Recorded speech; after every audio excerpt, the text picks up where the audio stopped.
Estamos online, Leandrinho. É isso aí, meu diretor, né? Todos me vendo aí, todos me ouvindo.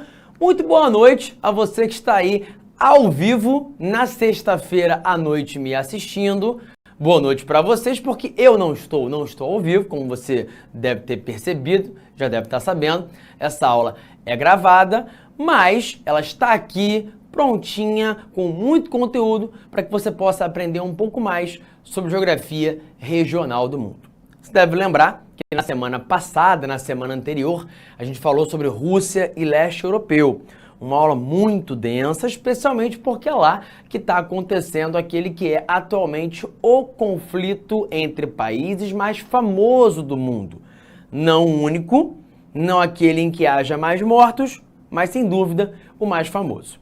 E aí, em contrapartida, na aula de hoje, a gente vai conseguir resolver o assunto um pouco mais rápido, prometo a vocês que não passarei do tempo, em hipótese alguma, e falaremos sobre o Japão e tigres asiáticos. Eu quero começar posicionando o Japão e os tigres asiáticos no mundo. Você pode ver que essa parte da Ásia, que corresponde ao Sudeste Asiático, é um local onde a gente viu, nas últimas décadas, um desenvolvimento econômico muito expressivo de países como a Indonésia, o Vietnã, as Filipinas. Só que antes deles, outros países bem pequenos, como a Coreia do Sul, Singapura, Taiwan, também apresentaram um crescimento muito expressivo. Esse conjunto de países ficou conhecido como o dos tigres asiáticos, porque apresentaram um crescimento muito rápido, muito feroz, cujas premissas se assemelham muito àquilo que o Japão havia feito décadas antes. E é por isso que essa aula é uma aula em que a gente escolheu tratar ao mesmo tempo do Japão e dos tigres asiáticos. Primeiro, claro, também tem a ver com a posição geográfica deles. O Japão está aqui, ó, no Sudeste Asiático, pertinho da Coreia do Sul, pertinho da China e perto dos outros países que eu vou chamar de tigres asiáticos. Mas mais do que a posição geográfica deles, o que nos interessa e eu quero que você preste bastante atenção é em como é que o modelo econômico desenvolvido pelo Japão foi replicado depois, em grande medida, pelos tigres asiáticos originais e, a seguir, pelos novos tigres asiáticos. Países que fazem parte de diversas cooperações econômicas entre si, dentre as quais a cooperação econômica da Ásia e do Pacífico, a APEC, um bloco econômico fundado nos anos 80 e que ao longo do tempo passou a abarcar outros integrantes. Fundamentalmente, a APEC é um bloco do tipo Zona de Cooperação Econômica ou Zona de Preferência Tarifária. Ela não chega a ser uma área de livre comércio plena, em que os países troquem entre si mercadorias sem cobrar qualquer tipo de tarifa alfandegária. Mas é um bloco no qual os países que o integram buscam reduzir as tarifas de importação, as barreiras alfandegárias para produtos que troquem entre si. Repare que a gente tem países da América, países da Ásia e da Oceania. E dentre esses países está o Japão e também estão a Coreia do Sul e Hong Kong, além de Singapura, que são países que fazem parte do grupo dos chamados tigres asiáticos. Falemos um pouco mais então sobre posição geográfica, porque isso nos permite compreender um pouco também sobre aspectos da geografia física do Japão e dos países vizinhos. Repara aqui na imagem. Nela, eu acho que fica claro para você que o Japão é um país cuja extensão territorial é muito pequena. Boa parte do Japão fica entre o paralelo de 30 graus norte e o paralelo de 40 graus norte. E mais do que isso, além de ter um território muito pequeno, o território japonês é composto por várias ilhas. O Japão é um arquipélago. Aliás, um arquipélago de origem vulcânica, o que é um dos problemas geográficos que o Japão tem desde sempre e com o qual precisa lidar, a sua geologia. Repare, aqui o que eu vejo é a topografia japonesa. Você sabe que quanto mais marrom é o local no mapa topográfico, isso me indica que a altitude é maior. Áreas em verde são áreas de planície. Então, isso deixa para você evidente que o território do Japão é extremamente montanhoso. Pouquíssimas são as áreas de planície, pouquíssimas são as áreas adequadas para se habitar. E isso faz com que as poucas planícies japonesas sejam lugares com uma enorme densidade demográfica. Veja o caso de Tóquio. Você sabe, nós já tivemos aula sobre espaço urbano e megacidades. Você sabe que megacidades são lugares com mais de 10 milhões de habitantes e que geralmente esses lugares são encontrados em países periféricos ou emergentes, cuja urbanização é recente, concentrada, desordenada, como é o caso da Índia. Mas a maior megacidade do mundo é Tóquio. A área metropolitana de Tóquio tem cerca de 36 milhões de pessoas. É muita gente. E isso se explica, em parte, porque o Japão é um país populoso, tem mais de 120 milhões de habitantes, apesar de muito pequeno. E porque, por ser muito pequeno, poucas são as áreas realmente habitáveis, ecúmenas. E elas, essas áreas habitáveis de planícies, acabam ficando muito povoadas, com uma densidade demográfica muito grande, com uma população relativa muito grande. Sendo que a maior parte do território japonês é composto por montanhas, vale a pena investigar qual é a estrutura geológica dessas áreas montanhosas. E a resposta é: no Japão, a gente tem poucas bacias sedimentares, poucas áreas de escudo cristalino, pois o que predomina são os dobramentos modernos. Áreas montanhosas, conjuntos de montanhas, cordilheiras, formadas há menos de 70 milhões de anos. E onde não há muitas riquezas naturais para serem exploradas. Portanto, o Japão não é um país que tenha petróleo, carvão mineral ou algum tipo de combustível fóssil, que é o que ele poderia ter caso tivesse mais bacias sedimentares. Do mesmo modo, o Japão não é um país onde você possa encontrar muitos recursos como minerais metálicos, cobre, ferro, manganês, bauxita, porque isso é o que se encontra essencialmente em escudos cristalinos, em conjuntos de rochas ígneas, magmáticas ou metamórficas. Você sabe que o Brasil tem 36% do seu território só com escudos cristalinos, 64% com bacias sedimentares. No Japão, a maior parte do território, por estar numa área de borda de placas tectônicas, é composto por dobramentos modernos com a aparência de cordilheiras montanhosas. Isso faz, inclusive, com que o Japão seja um país extremamente vulnerável a abalos sísmicos e aonde ocorra muita atividade vulcânica. O Japão tem vários vulcões ativos. O Japão tem várias ocorrências de tremores de terra todos os dias.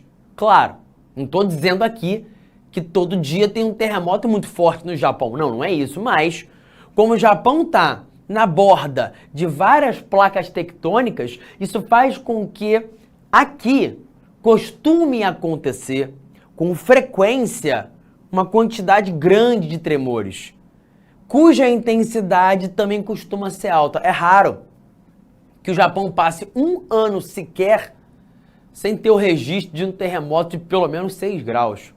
É comum isso por lá. O mais comum, inclusive, é que todo ano tenha pelo menos um tremor de 7 graus na escala Richter, que já tem um potencial para gerar uma enorme destruição e uma alta mortalidade. Porém, o Japão é um país muito rico, com alto IDH, com excepcional infraestrutura, cujas cidades estão preparadas para esse tipo de evento. Claro, a depender do tremor, não tem o que fazer. A destruição é enorme. Se o epicentro dele for numa área muito populosa, infelizmente, costuma morrer muita gente. Mas o Japão tem prédios preparados para poder amortecer os impactos de um tremor, de um sismo de grande magnitude. Seja ele um terremoto começado numa área continental ou um maremoto oriundo de uma área oceânica.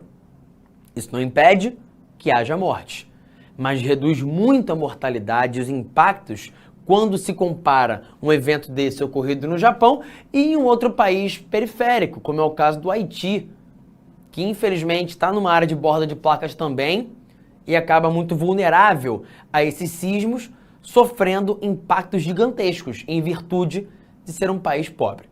O Japão está numa área que é a área sismicamente mais ativa do mundo. O Círculo de Fogo do Oceano Pacífico, que é onde acontece mais de 80% de toda a atividade sísmica e vulcânica do planeta. Mas ainda assim, ele, por conta da sua infraestrutura, preparo e dinheiro, consegue sofrer bem menos com esse tipo de evento natural do que outros países com menos dinheiro e menos preparados. Continuando a falar sobre a geografia física do Japão, aqui eu tenho dois mapas. Um deles mostra a dinâmica das monções de correntes marítimas e o outro mostra a divisão climática do território japonês, que possui áreas de clima temperado oceânico, áreas de clima subtropical e até mesmo uma pequena porção de terras de clima tropical.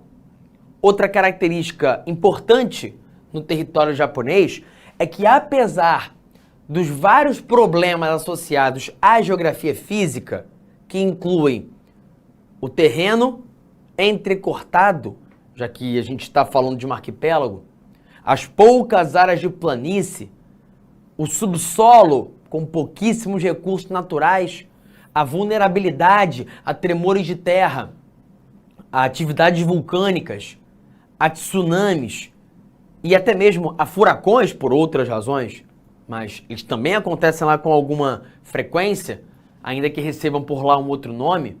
O fenômeno é o mesmo, mas quando é no Ocidente eu chamo de furacão, lá a gente costuma chamar de tufão. Apesar disso tudo, o Japão tem pelo menos uma coisa favorável no que diz respeito à sua geografia física. Ele é banhado por várias correntes marítimas que levam até o seu litoral uma grande quantidade de fitoplâncton, o que atrai peixe e explica que o Japão seja a maior potência pesqueira do mundo. Lembre-se de uma coisa: quando águas frias, de correntes marítimas frias, chegam até a superfície, elas trazem consigo muita comida de peixe, o que atrai peixes. E esse fenômeno da subida de águas frias é conhecido como ressurgência. A ressurgência, existe essa presença de águas frias no litoral japonês, o que faz com que eles possam coletar muitos peixes em seu litoral. E isso explica, claro, a dieta japonesa, né? Diz pra mim, quando você pensa em comida japonesa, você pensa em quê? Peixe e arroz. Beleza. Peixe, eu já sei qual é a razão. Eu já consigo entender o porquê os japoneses comem tanto peixe. Vai criar boi aonde aqui? Nesse terreno íngreme, com poucas áreas disponíveis. Vai criar vaca, vai criar galinha onde? Difícil. A pecuária para o Japão é uma atividade muito difícil. Então, eles acabaram desenvolvendo uma dieta, uma base alimentar apoiada no consumo de peixe, já que esse é um recurso bastante abundante no litoral japonês. Assim como, em virtude da ocorrência de monções, que no verão levam muita chuva ao território japonês, é possível desenvolver um tipo de agricultura cujo produto é a base alimentar não só para a população japonesa, mas para vários outros povos do continente asiático. Estou falando dele mesmo, do glorioso arroz. E não é de mim, tá? É do arroz mesmo, do alimento. O Japão tem então uma dieta baseada em arroz e peixe, o que se explica pela sua geografia física. E nessa imagem aqui, eu tenho para você a apresentação do uso da terra no território japonês. Repare que temos em amarelo várias áreas de rizicultura, onde se faz agricultura de jardinagem com a produção de arroz, que é o que eu chamo de rizicultura, em campos alagados, mas que também há a produção de outras variantes que vão ajudar a compor a produção de alimentos para a população japonesa. Mas uma coisa tem que ficar clara: o Japão não consegue produzir sozinho tudo aquilo que precisa. O Japão é um grande importador. O Japão é um dos maiores importadores do mundo. De quê? Matéria-prima para sua indústria. O Japão importa ferro, ele importa manganês, cobre, bauxita, algodão, para atender a sua produção industrial. O Japão importa energia. Eles são grandes compradores de petróleo, de carvão mineral e outros recursos que servem para abastecer suas usinas termoelétricas, que vão gerar eletricidade, e também as indústrias, que vão utilizar esse combustível para poder operar, para se manter em funcionamento. E o Japão também é um dos maiores importadores de alimentos do mundo, em virtude de ter uma população grande, com mais de 100 milhões de habitantes, um alto poder aquisitivo e dificuldades para poder fazer agricultura dentro do seu pequeno e limitado território. Repare também que nessa imagem a gente vê qual é a localização espacial das principais áreas industriais do território japonês e, inegavelmente, a região de Tóquio é a mais importante, ainda que tenhamos outras concentrações como Nagoya e Osaka, onde há uma indústria muito pujante e que se caracteriza pela alta produção tecnológica. Guarde essa informação, ela é fundamental para que você compreenda a posição do Japão enquanto terceira maior economia do mundo. Eu sei que hoje, a gente aqui no Brasil não consome mais tantos produtos japoneses quanto consumíamos há umas 2 décadas atrás. Renan, meu diretor, você sabe, né, que tem algumas marcas japonesas que aqui no Brasil faziam muito sucesso nos anos 90. Por exemplo, Sony. Quase tudo que era eletrônico de alta qualidade era da Sony. A Sony continua sendo uma marca que tem entrada no Brasil, ela vende televisores, ela vende videogames, mas a verdade é que ela perdeu espaço. Muito espaço para outras marcas, especialmente para uma marca sul-coreana, chamada Samsung, que até os anos 90 ninguém conhecia direito aqui no Brasil e que agora domina praticamente toda a área de eletrônicos. Tem outras marcas que talvez você aí não conheça, mas pode ser que você já tenha visto em algum lugar, uma televisão, um DVD, um videocassete. Tu sabe o que é isso, videocassete? Pois é, se você fosse dos tempos do videocassete, talvez você tivesse tido na sua casa um videocassete Mitsubishi. Ou então Toshiba, né? Muitos notebooks, né, eram da marca Toshiba, um símbolo de boa qualidade. E há muitas outras marcas japonesas, tanto no campo dos eletrônicos quanto numa outra área em que eles até hoje, aí sim, continuam fazendo muito sucesso pelo mundo inteiro. A dos veículos. Pensa aí, marca de carro japonês, você sabe? Com certeza. Tu conhece a Toyota, mas qual? Nissan, mais qual? A Honda e por aí vai. Nas motos também tem presença japonesa, Yamaha, Kawasaki. Então repara, quase tudo que você conhece de empresas japonesas tecnológicas são empresas que produzem mercadorias com alto valor agregado. O Japão não é um país cuja indústria vive de exportar roupa, cuja indústria vive de exportar produto alimentar industrializado, tipo o Brasil. O que a indústria brasileira exporta? Suco concentrado de laranja. Pô, maneiro. Chinela havaiana. Pô, legal. Roupa, calçado. Beleza. Mercadorias industrializadas? Sim.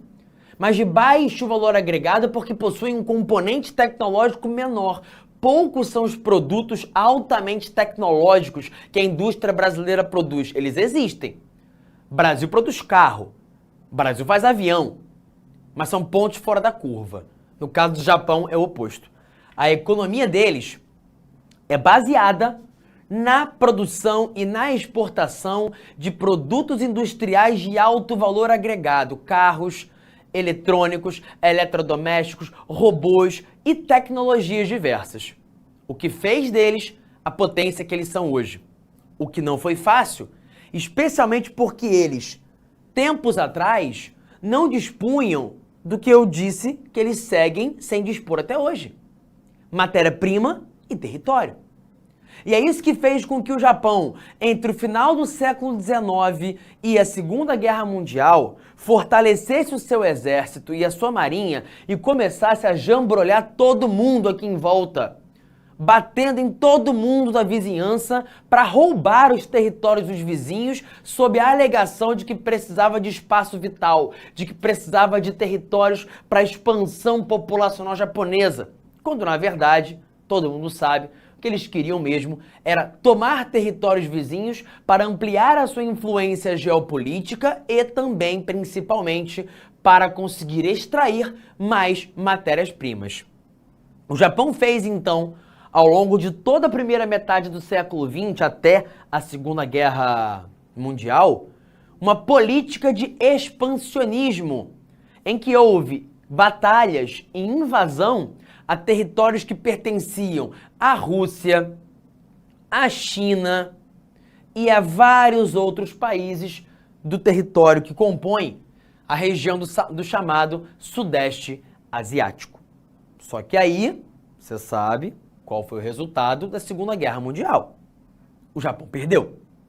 E depois de derrotado, ele foi obrigado a devolver tudo aquilo que ele tinha tomado dos países vizinhos. Isso sem falar no fato de que a guerra terminou com os japoneses levando 2 bombas nucleares, jogadas pelos Estados Unidos, o que matou uma quantidade enorme de pessoas e gerou uma difusão de radiação, de radioatividade, em áreas do Japão que até hoje não podem ser habitadas. Isso depois do Japão já estar praticamente rendido.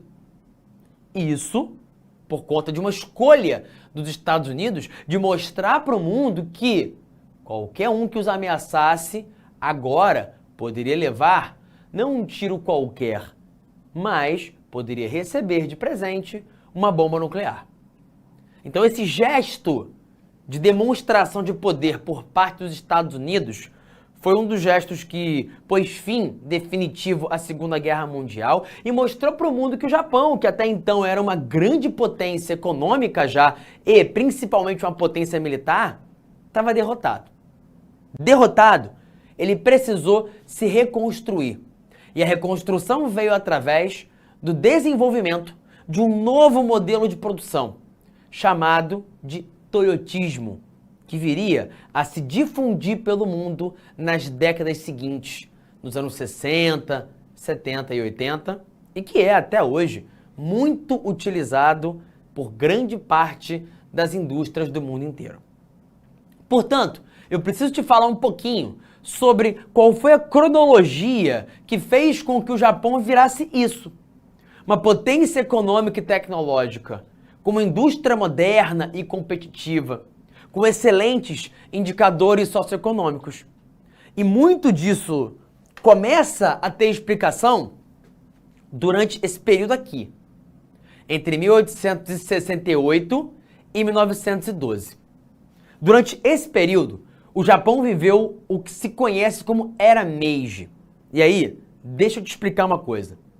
Até 1868, o Japão era um país agrário, onde quase todo mundo era analfabeto ou semi-analfabeto, onde a maioria morava no campo. E os japoneses quase não faziam comércio com outros lugares do mundo. Era um país fechado. De 1868 para frente, o Japão abriu a sua economia, começou a realizar mais trocas com o exterior, mas fundamentalmente esse foi um período em que houve uma série de escolhas políticas estratégicas que começaram a transformar o Japão de um país rural e de analfabetos em uma potência. E essas escolhas incluíram o investimento maciço em educação de base. não em educação de nível superior, mas de base.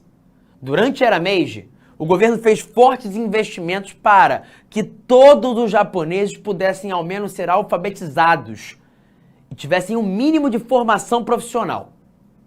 Depois, o governo fez fortes investimentos em infraestrutura para preparar o país e os portos do país para fazer trocas comerciais com o exterior. Mas, além disso, e mais importante, o que houve de fundamental aqui foi o incentivo por parte do governo à industrialização japonesa. Repara numa coisa, o Japão não era um país industrializado, não tinha tecnologia, mas tinha muita gente que podia servir como mão de obra barata. E aí, sabe o que o Japão fez? Enviou alguns dos seus para o exterior para estudar e para trazerem de volta, quando voltassem ao país, conhecimento, para servirem como mão de obra qualificada, para colaborar para o desenvolvimento tecnológico nacional japonês. Mas mais que isso, sabe o que o Japão fez? Começou a fazer parcerias com outros países e a permitir a instalação em seu território de algumas indústrias estrangeiras, desde que elas concordassem em fazer trocas tecnológicas com o Japão. Ou seja, você quer vir para cá e se aproveitar da nossa mão de obra barata e abundante, venha. Vou nem te cobrar imposto, pode ficar aí. Mas eu exijo que você faça comigo, ou melhor, não comigo, mas com as famílias mais importantes do meu país, joint ventures, acordos, para que possa haver transferência de tecnologia. E aí o Japão começou aos pouquinhos a olhar o que as potências industriais faziam e a tentar repetir, a copiar mesmo, fazendo produtos copiados das mercadorias americanas, das mercadorias alemãs, francesas, inglesas, copiados, só que vendidos a um custo menor, porque inicialmente eles usavam tecnologia barata. Grosso modo, o Japão lançava a boa pirataria, né? Tipo aquela camisa tailandesa de clube que você compra lá num site qualquer. Tipo aquela camisa que tu compra lá no site chinês por R$70, sendo que a original é 400. Pois é, tu sabe que essa camisa não é original, que ela vem meio zoada, tem uma costura torta aqui e acolá. Mas, comparando o preço, você pensa, a original é 400, essa aqui é só um pouquinho zoada e é 70, eu vou nessa. Então o Japão se inseriu nesse mercado, começou a se industrializar desenvolvendo uma indústria de tecnologia inferior, copiando os países que já eram industrializados e aos poucos qualificando a sua mão de obra. O governo incentivou e muito, sabe o quê? Famílias japonesas de renome, como a família Mitsui, a família Honda, a família Kawasaki, a diversificarem os negócios e a criarem verdadeiros conglomerados, investindo no máximo que pudessem. Formavam-se assim, então, as zaibatsus. Só que o que faltava para o Japão era reduzir os seus custos com matéria-prima. E isso eles tentaram resolver com o expansionismo territorial, roubando territórios de países vizinhos. Só que aí, como você sabe, acaba a Segunda Guerra Mundial em 1945, o Japão é obrigado a devolver tudo aquilo que ele tinha tomado e a se virar, a se reinventar, para continuar sendo uma economia industrial forte. E é aí que entre 1950 e 80 acontece o que se chama de milagre econômico japonês, no qual as antigas zaibatsus, conglomerados, se reestruturaram em holdings, chamadas de keiretsus, para continuar diversificando os negócios, atuando em várias áreas distintas e fazendo parcerias umas com as outras e com empresas estrangeiras para continuar incorporando tecnologia aos seus processos de produção. O Japão inventou também, durante esse período, o modo de produção flexível, com o sistema just-in-time, eliminando estoques, produzindo por demanda, de maneira flexível, personalizada, com menos mão de obra multifuncional e com o aumento da automação.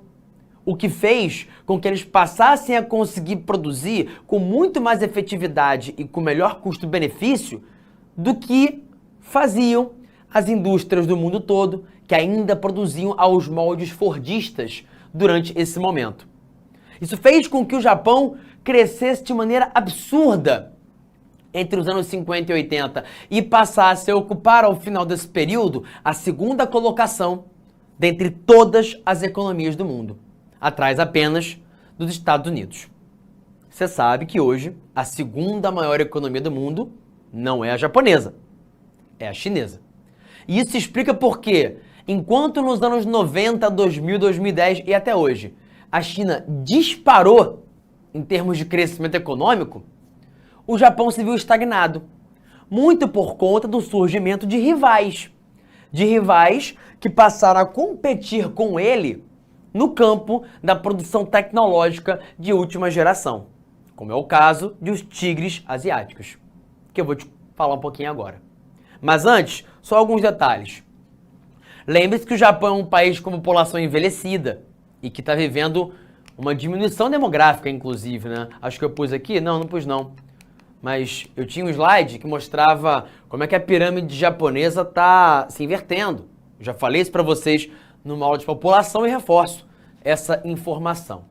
O Japão é um país cuja energia elétrica depende muito das termoelétricas e das usinas nucleares e que é, como eu disse, um grande importador de matérias-primas e alimentos e exportador de bens manufaturados de alto valor agregado. Porém, o Japão tem enfrentado a competição da Coreia do Sul, da China, de Taiwan, de Hong Kong, de Singapura, da Indonésia, da Malásia, da Tailândia e de todos esses que a gente pode chamar de tigres asiáticos. E aí, entenda comigo. Pós-Segunda Guerra Mundial, 1945, começa uma Guerra Fria e começa a reconstrução japonesa. O Japão entendeu ali que tinha que otimizar o seu espaço, mantendo em seu território apenas as indústrias que produzissem mercadorias de alto valor agregado.